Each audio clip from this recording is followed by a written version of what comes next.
अस्सलाम वालेकुम स्टूडेंट्स, आज हम करने जा रहे थे सॉलिटरी रीपर के question answer second year English की पोएम है ये। और इसके जितने भी 10 ईयर्स में क्वेश्चन आए हैं वो ये हैं।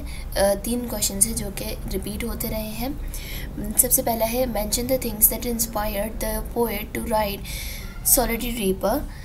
ईयर 2017 में ये क्वेश्चन पूछा गया कि कौन सी चीज़ें थी जिन्होंने पोएट यानी कि वर्ड्सवर्थ को इंस्पायर किया कि वो ये पोएम द सॉलिटरी रीपर लिखें।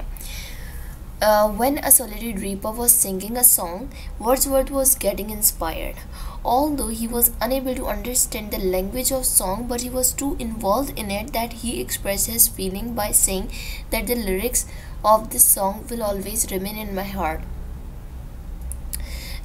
जो पोएट थे वर्ड्सवर्थ, जब वो इस सॉलिटरी रीपर यानी कि ये जो अकेली एक लड़की खेत में काम कर रही थी, तो जब इसको गाना गाते हुए सुन रहे थे तो इनको बेशक वो अल्फाज यानी कि वो लैंग्वेज समझ नहीं आ रही थी जिस लैंग्वेज में वो सिंगर गा रही थी या वो रीपर गा रही थी, लेकिन वो कुछ यानी उनकी फीलिंग्स जो उन्होंने एक्सप्रेस की वो इस तरह से की कि वो लड़की इतना अच्छा गा रही थी कि ये हमेशा के लिए ये गाना मेरी दिल में महफूज रह गया है। Describe the incident that inspire Wordsworth to write solitary reaper. यह 2015, 14 और 13 का ये क्वेश्चन है। आंसर देखते हैं। The song was too pleasant and endless. The poet says that it has been now saved in my memory and I couldn't forget ever. The song was too good that Wordsworth wrote a poem on the solitary maiden girl describing quality of her song. Maiden का मतलब होता है गैर शादीशुदा, तो जो यानी single थी वो लड़की। तो जो है मेरे हिसाब में फर्स्ट और सेकंड क्वेश्चन दोनों एक जैसे ही हैं। थर्ड क्वेश्चन में आते हैं। What does Wordsworth guess about the theme of the girl song in the poem the solitary reaper.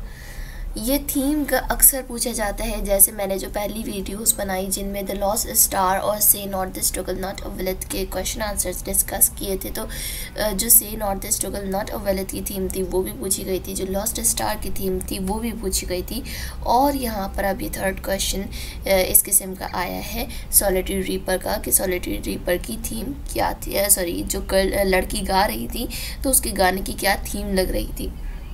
Girl was singing in some other language, therefore Wordsworth was unable to understand it, but he had a guess that the song was melancholy and singer may have faced any loss or pain, or she may be recalling the memory of battles.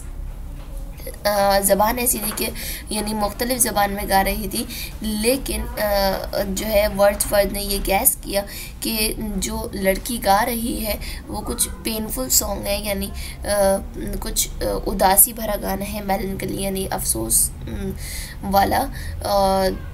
और जो है क्या कहते हैं, ये लड़की जो है किसी जंग की यादों यानी जंग के वक्तों को याद कर रही है, या तो फिर अपने किसी ख़ास को खो देने का गम है इसे, जिस गम में ये गा रही है।